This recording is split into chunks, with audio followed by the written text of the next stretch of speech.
Most people believe regret begins the moment you walk away, but that's not how the human mind works. Regret doesn't start with distance, it starts with disruption. It begins the moment you stop chasing, the moment you stop explaining yourself, the moment you stop trying to convince someone to see your worth. When your energy shifts, her comfort shatters.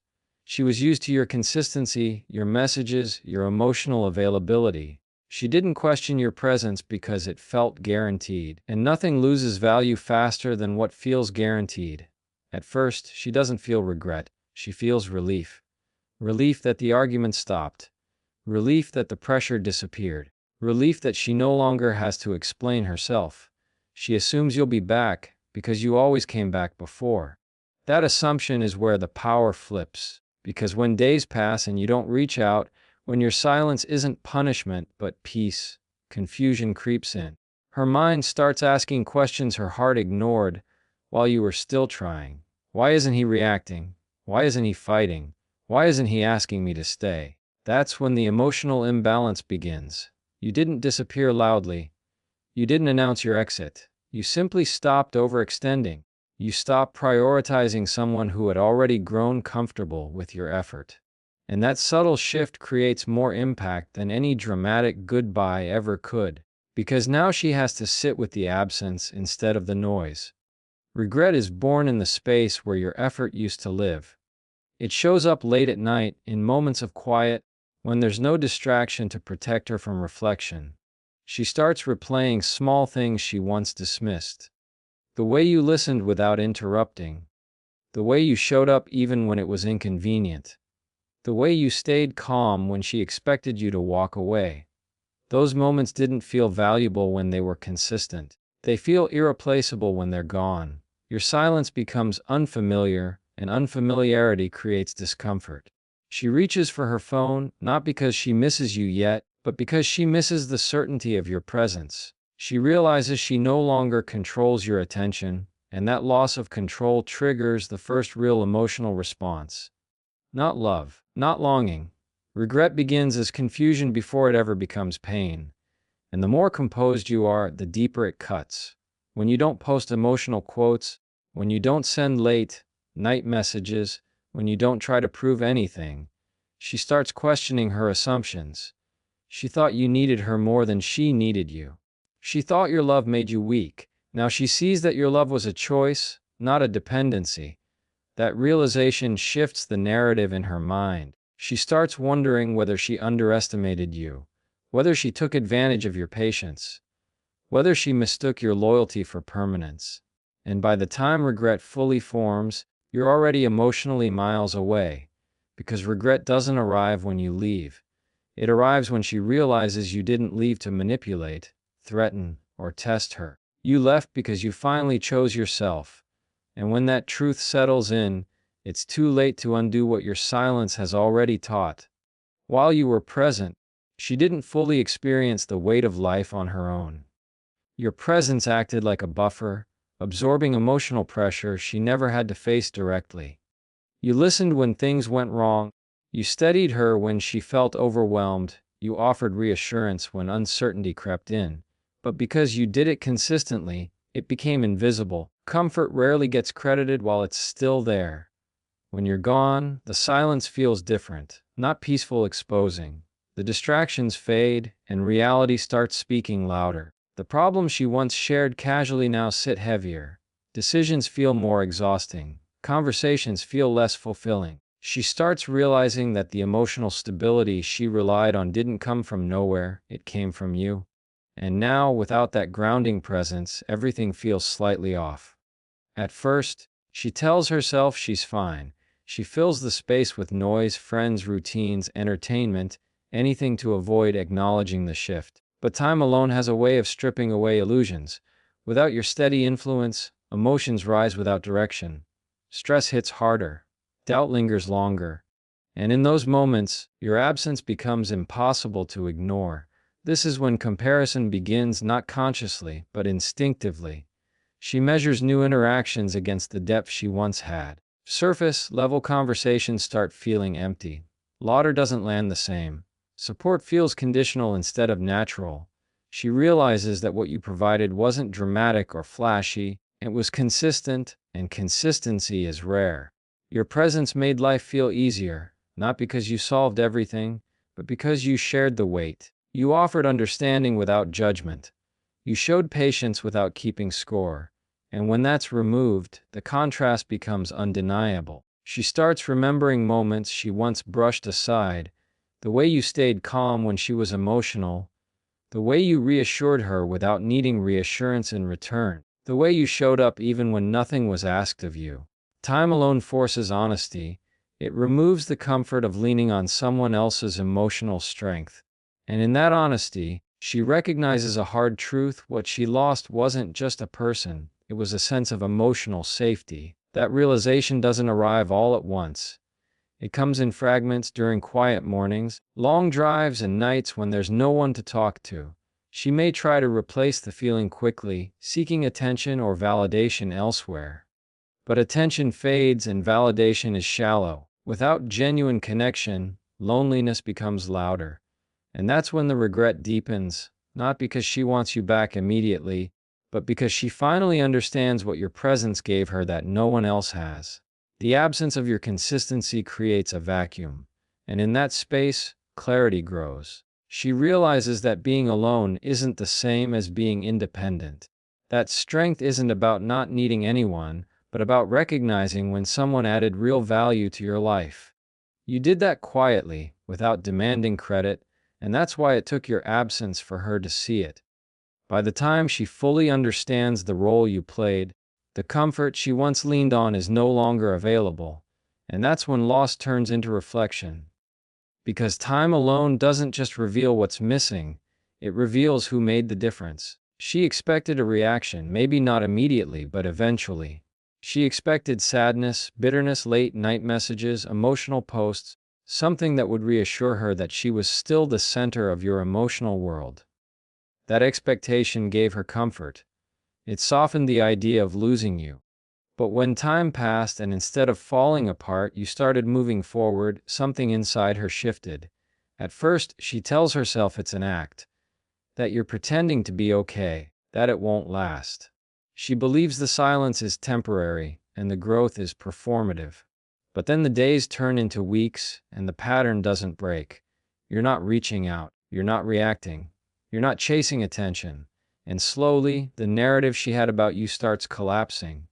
When she sees you becoming more disciplined, more focused, more grounded, it creates a quiet discomfort.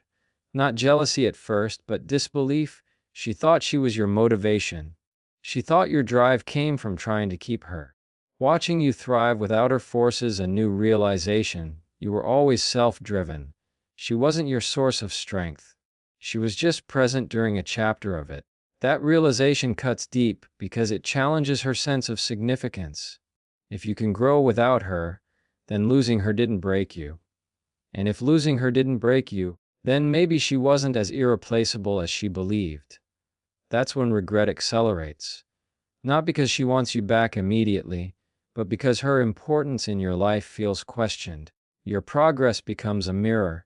Every improvement reflects what she didn't nurture when she had the chance. She sees confidence where insecurity used to live, calm where tension once existed, purpose where uncertainty once lingered, and none of it includes her. That's the part that stings the most. She starts comparing the version of you she knew to the version you're becoming. And the gap between those versions highlights something painful. She benefited from your patience, but didn't invest in your growth.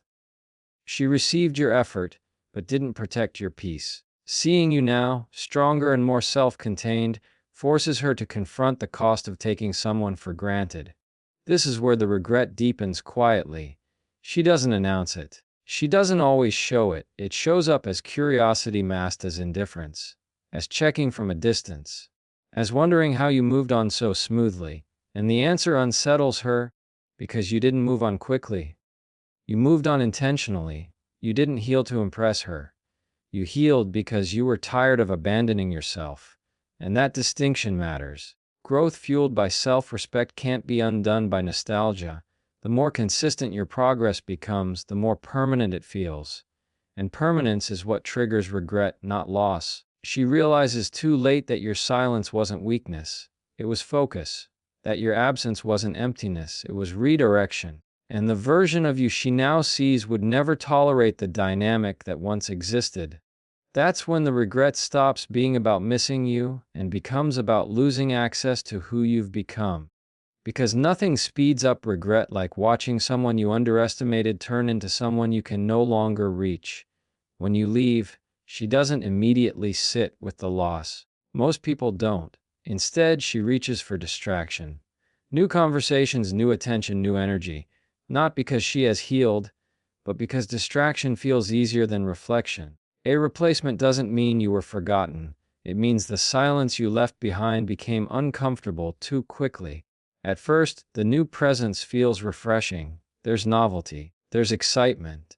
There are no shared memories, no unresolved tension, no emotional history. Everything feels light because nothing has depth yet. And that lightness can be mistaken for happiness. She convinces herself she's moved on, that what she feels is real, that what she lost wasn't that significant. But novelty fades, attention stabilizes, and when the excitement settles, comparison quietly enters the room. Not intentionally, but naturally. She starts noticing what's missing. Conversations don't flow the same, emotional support feels conditional. The new person listens but doesn't understand. They show interest, but not patience. And slowly the illusion cracks. What you gave her wasn't just affection, it was familiarity without boredom, safety without control, presence without pressure. Those qualities don't stand out in the beginning of a relationship because beginnings are fueled by excitement, not substance. But substance is what lasts when excitement wears off. A replacement delays regret, but it cannot prevent it. Because distraction doesn't heal emotional gaps, it only covers them. And once the covering slips, the absence of what you provided becomes undeniable. She starts realizing that what felt intense with someone new lacks depth, and what felt easy with you carried meaning. There are moments when she laughs but doesn't feel understood. Moments when she shares something important but doesn't feel truly seen. Moments when she needs reassurance but receives advice instead. And in those moments, your absence becomes loud. Not because she wants you back immediately, but because she finally understands the difference between attention and connection. She may try to convince herself that every relationship is different, that comparison is unfair, but the heart compares before the mind can stop it. And the more she compares, the clearer the truth becomes: what she lost wasn't replaceable. It was rare because it was intentional. You didn't love her loudly to impress her. You loved her consistently to support her, and consistency is hard to find. Anyone can be exciting for a few weeks. Very few can remain steady when emotions fluctuate. She realizes that too late. This is when regret shifts from delay to denial. She avoids acknowledging it fully because doing so would mean accepting responsibility. Accepting that the loss wasn't accidental. Accepting that she had something valuable and didn't protect it. So she stays busy. She stays distracted.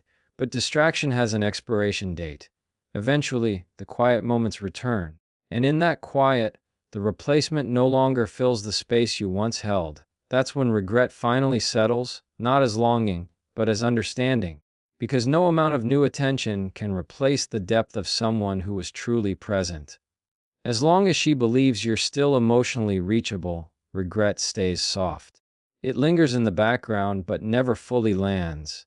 There's comfort in thinking she could still reach out, still get a response, still pull you back if she wanted to. That belief keeps the loss manageable. It creates the illusion that nothing is truly over yet. In the beginning, she tests that belief in small ways. Maybe through indirect signals. Maybe by watching your reactions from a distance.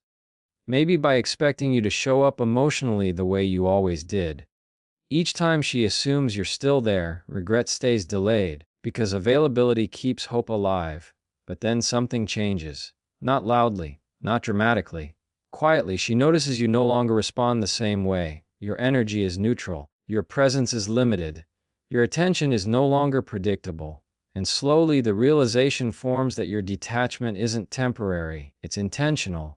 That's when regret deepens. Because now she understands that you didn't step back to make a point. You didn't go silent to trigger guilt.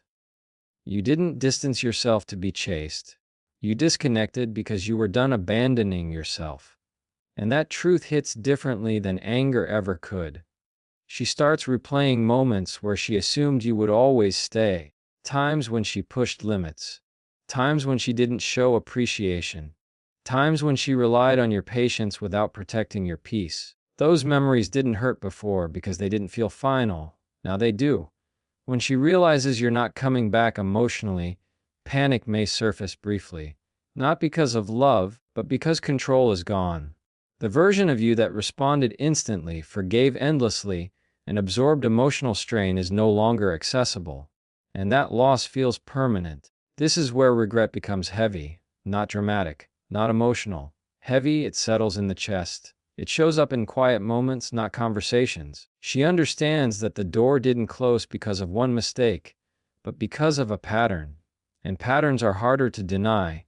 She may consider reaching out, but the risk feels different now. Because reaching out means facing the possibility of indifference. And indifference hurts more than rejection. Rejection confirms importance. Indifference confirms closure. The finality of your absence changes how she sees the past. What once felt secure now feels fragile. What once felt replaceable now feels rare. And what once felt guaranteed now feels lost. This is when regret stops being about wanting you back and starts being about understanding what she failed to value. She realizes that emotional availability is a gift, not an obligation. And when it's removed permanently, there's no negotiation left. You didn't punish her with distance. You taught her with absence. And that lesson only lands when she accepts that the version of you she lost is not returning. Because true regret arrives when hope expires and silence becomes permanent. At some point, the focus has to shift away from her feelings and return to where it always belonged, your growth. Regret was never meant to be your burden to carry. You showed up with honesty. You gave effort without calculation. You stayed longer than you should have because you believed in the connection. That part of the story matters, not because it justifies pain, but because it confirms your integrity. If regret finds her, it's not because you engineered it. It's because absence reveals truth. You didn't leave to teach a lesson. You left because you finally learned one. And once that lesson is learned, growth becomes inevitable. While she processes loss, confusion, and reflection, something different is happening on your side. Distance creates clarity. Silence creates space. And in that space, you begin rebuilding parts of yourself that were neglected. You stop explaining your value. You stop seeking validation. You start choosing peace over familiarity. This is where the power shifts completely. Not because she regrets losing you, but because you no longer need that regret to feel whole. You understand now that love given without self-respect eventually turns into self-betrayal. And growth means refusing to repeat that cycle. She may reach understanding later than you did, or she may never fully arrive at it, and that's okay. Her timeline is not your responsibility. Regret is her teacher, not your reward. Your reward is the strength you build by walking forward without resentment. As you grow, your standards change. What once felt acceptable now feels misaligned. What once felt exciting now feels unstable. You no longer chase potential. You value consistency. You no longer tolerate emotional imbalance disguised as passion. You seek peace, not intensity. And this is where the final truth settles in. Even if she regrets losing you, it doesn't mean she's entitled to the version of you that existed before the growth. That version loved deeply but lacked boundaries. The version you're becoming loves intentionally and protects himself. That's the difference. And that difference is irreversible. You don't grow to prove her wrong. You grow because staying the same costs too much. You move forward because healing demands direction. And when you finally look back, it's not with anger, and it's not with longing. It's with understanding. Understanding that regret is a consequence, not a currency. It cannot buy back time. It cannot undo patterns. And it cannot reclaim access to someone who has outgrown the dynamic.